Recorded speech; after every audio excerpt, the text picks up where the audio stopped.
boa tarde a todos. Vamos tentar ser bem breve, né? E explorar um pouquinho o que a Aline trouxe aqui, fazendo essa conexão aqui com vocês do Vale, tá bom? Agradecendo já aqui os nossos 3 convidados. Eu vou começar pelas damas, obviamente, pela dona Terezinha, que esteve lá, né, dona Terezinha? Representando todo o Vale, esteve lá em loco. Eu tive a oportunidade de estar também na missão, junto com a Aline, que coordenou a nossa missão técnica.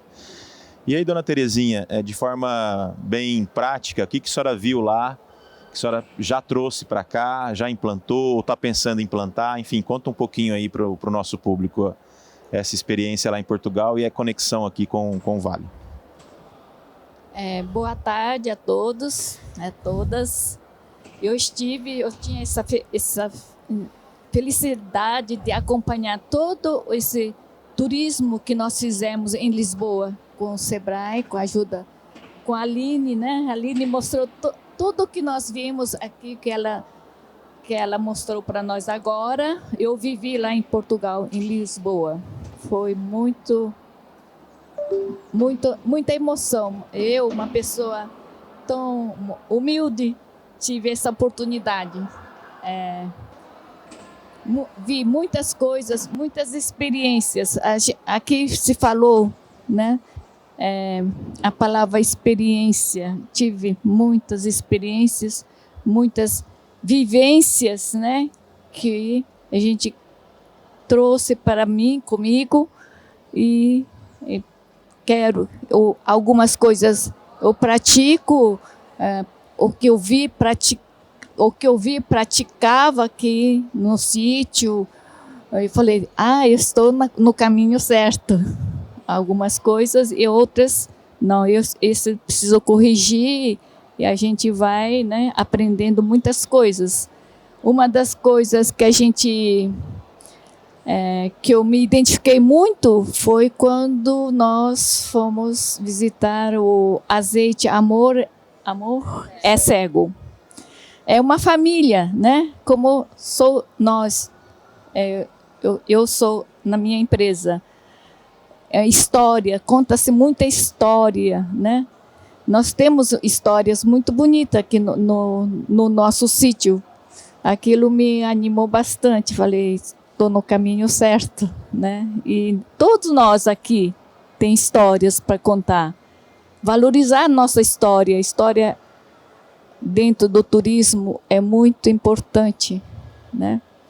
E produtos, quando os turistas vêm nos procurar, quer experiência, quer vivência, né? Viver o espaço. Quando nós, por exemplo, lá em Portugal, quando visitamos o espaço de turismo de cavalos, né? Aquilo também me identifiquei muito. O proprietário contando a história dele, como surgiu, como começou, e depois oferecer a refeição, né? Ele tem um restaurante junto.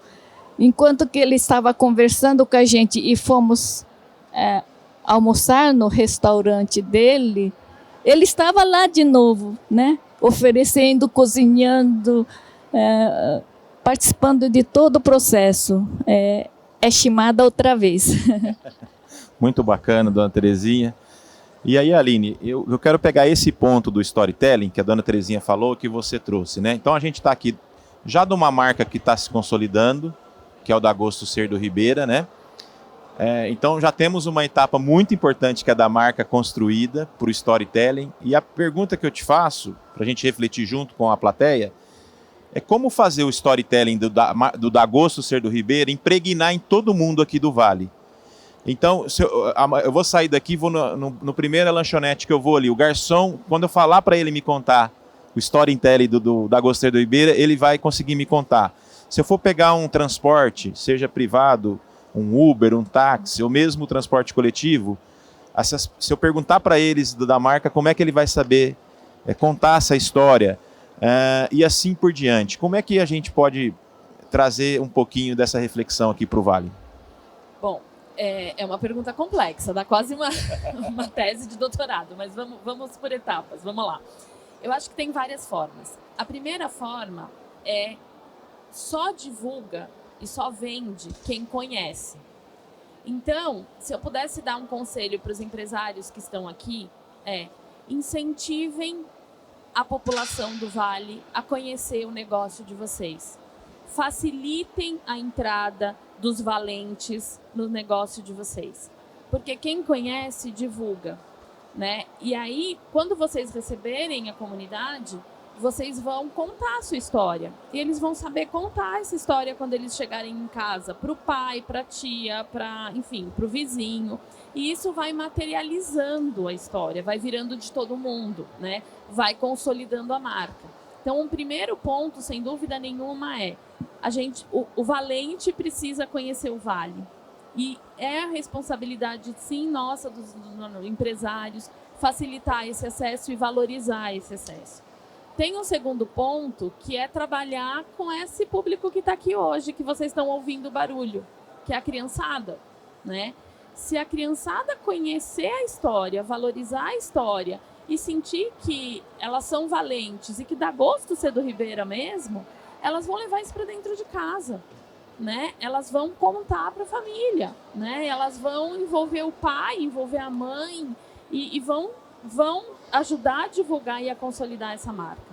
E um terceiro ponto são vocês fazendo com que o vizinho, o fornecedor que vocês usam, o supermercado que vocês frequentam, o posto de gasolina, conheçam a marca. Vocês têm que ajudar a divulgar para o contato diário de vocês, para a rede de fornecedores, amigos e clientes que vocês têm. Então, acho que essas 3 formas vão ajudar a consolidar de uma forma mais rápida a marca. Mas as marcas destino território, elas só dão certo quando a população se apropria dela. Se o valente não se apropriar da marca, o governo do estado pode investir milhões, o Sebrae pode investir milhões que a marca não vai pegar. Muito bom, muito bacana.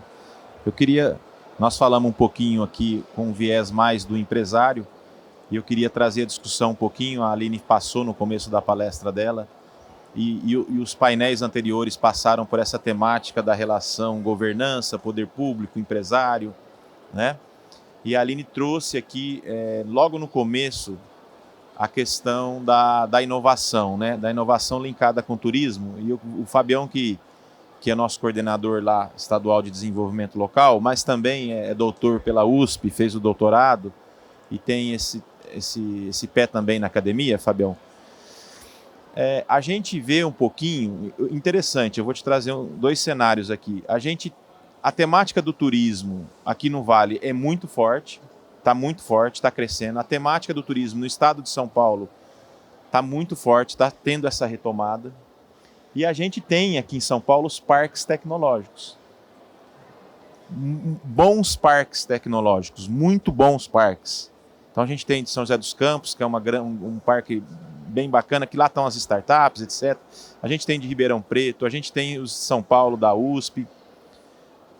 E aí eu fiquei pensando, quando a Aline trouxe esse painel da NET, que a gente viu lá em Portugal, eu fiquei pensando nisso. Eu tenho o parque e eu tenho a governança do poder público com a questão do turismo, mas eu particularmente não vejo essa integração entre esses 2 polos.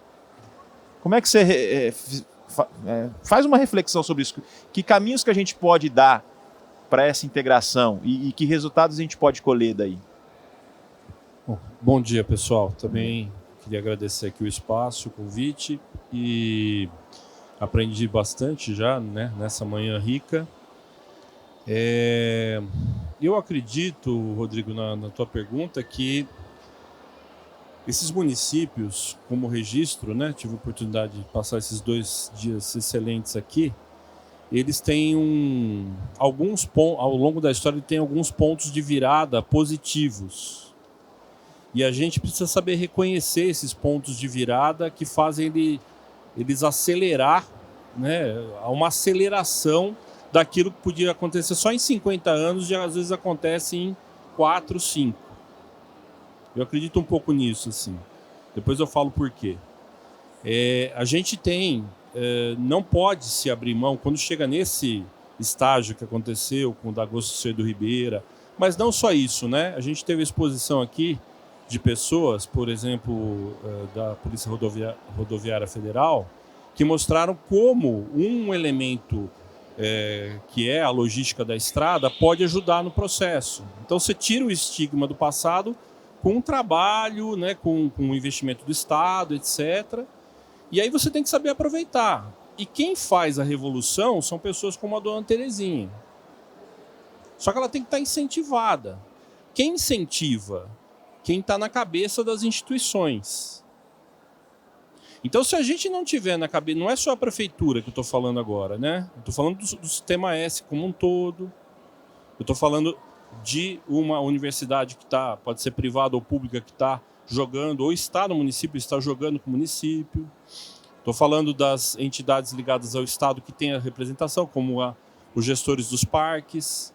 Esse grupo que está naquele momento, a gente precisa incentivar, trazer para o jogo e tem que ter paciência de se reunir, conversar e dar diretrizes que reverberem nos benefícios para os munícipes, mas que tragam resultados para os empresários. Porque o empresário, vocês viram na história da missão técnica de Portugal, se o empresário, existe todo um investimento de apresentação e reapresentação e narrativas. É como se você reapresentasse produtos com uma valorização intensa para você provocar experiência. Então, para você chegar nesse estágio, o empresário é ele que vai lá e vai modificar a propriedade, pesquisar a história, montar um painel com aquilo, mudar a maneira de oferecer um produto.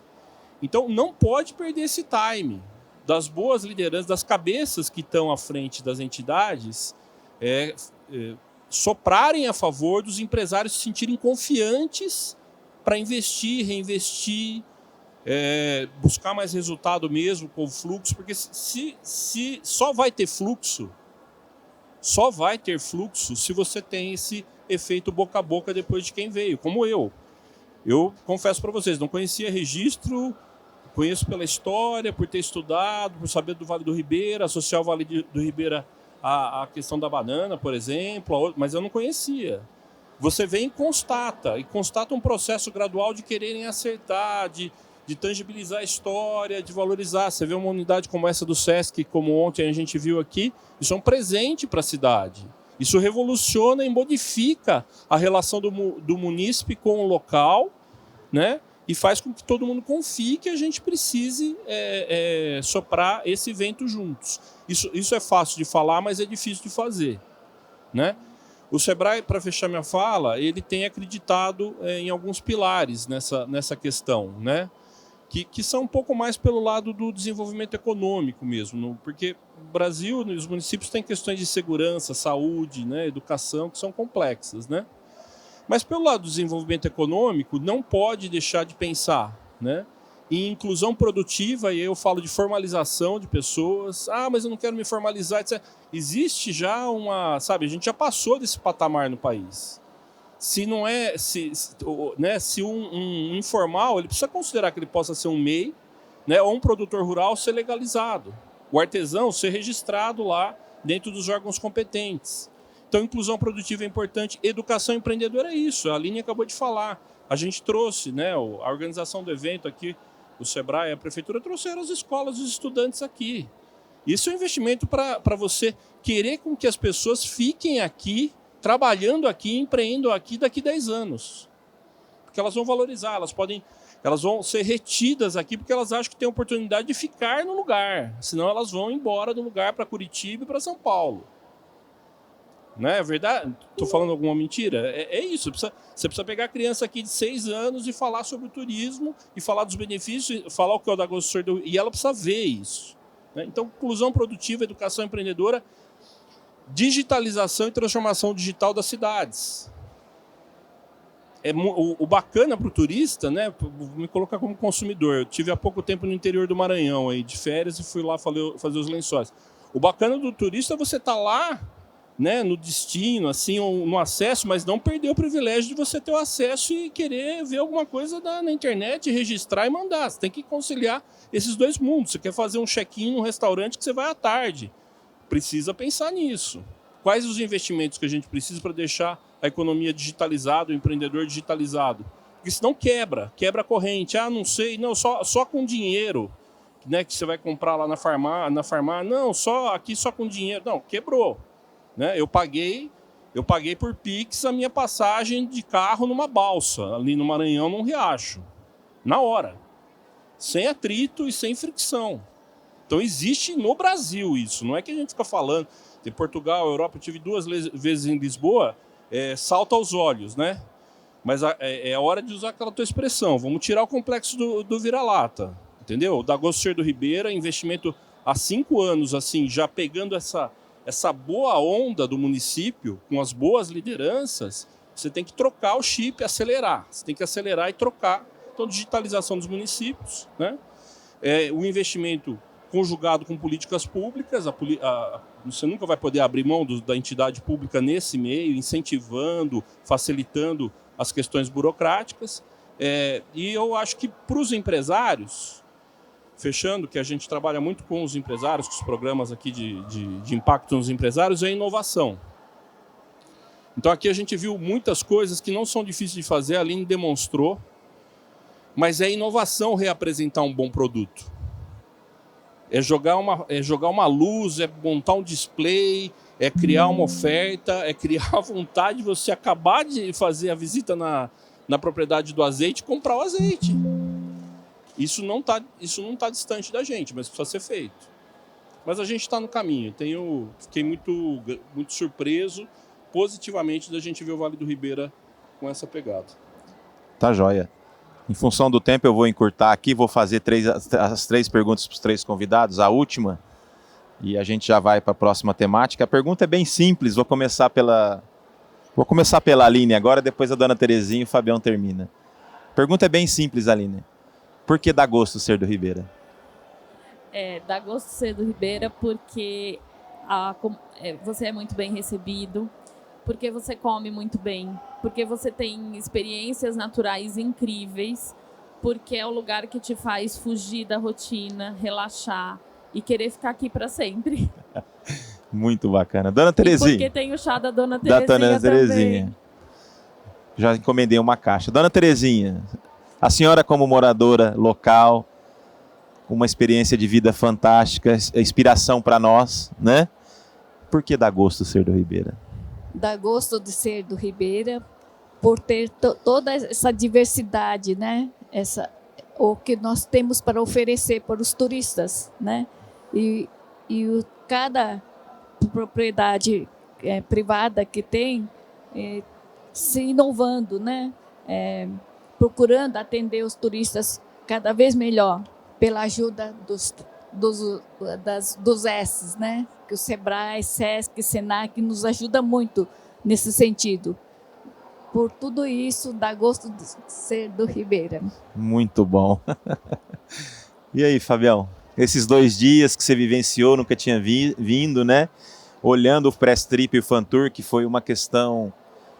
a gente até comentava, né? Estimular esse negócio da venda regional, né, Aline? Que a gente tem muito bem lá nas Serras Gaúcha. E aí termino com você. Por que Dagosto Ser do Ribeira? Então, bem rapidinho aqui. Eu só de ver o rio ontem, caminhar ali do lado, né, e chegar até o Sesc, isso já muda, né, qualquer espírito de você saber que tem o rio, tem uma cidade, tem um encaixe turístico. Mas eu queria responder isso falando o seguinte: eu trabalhei 5 anos, na região de Brotas, que é a região um pouco ali de Bauru, no centro do estado. E o fenômeno de Brotas é um pouco parecido, não dá para eu cravar isso, mas é um pouco parecido. Você tinha um município que não tinha nada a ver com exploração de ecoaventura, nada. Era agrícola, todo mundo só pensava, né, não é que está errado pensar, né, no agronegócio ser forte por causa disso, mas só pensava do ponto de vista da renda, do resultado no agrícola, né? nas produções de milho, de cana depois, naturalmente, de laranja, do que tem no meio do estado de São Paulo e é forte. E tinha uma, aspas, hostilidade com os primeiros operadores de ecoaventura no rio Jacaré-Pepira. Eu peguei isso lá ainda, nos anos que eu fui trabalhar ali, de 2004 para frente, eu percebi isso, não tinha essa integração do que você acabou de falar, de uma pessoa querer convidar você, não. Ali é só você chegar ali naquela região ali do centro, você vai ter as 4 agências e elas vão começar a te passar. Não tinha isso, tinha uma cisão na cidade sobre isso. Então, é só confiando no processo e trazendo para a mesa e sendo assim, democrático para conversar, mas com lideranças que guiam o processo, é que você reverte isso. E eu acho que registro e região estão nesse momento, né? Eu acho que o Dagosto Cerdo Ribeira é uma das provas da gente que regionalização é possível se você fazer as entidades e pessoas e empresários se conversarem, mas manter o foco. Todo ano tem que parar ali e tem que botar um bom planejamento estratégico na região para você dar um salto, né? Senão, às vezes essa coisa volta. Não, mas dá muito trabalho fazer isso, não dá a estrada, ou não sei, você só vê o problema, só começa a ver de novo o copo meio vazio. Vamos ver se eu vou acertar, hein? Para terminar. KKKK. Beijo no coração, muito obrigado. Obrigado.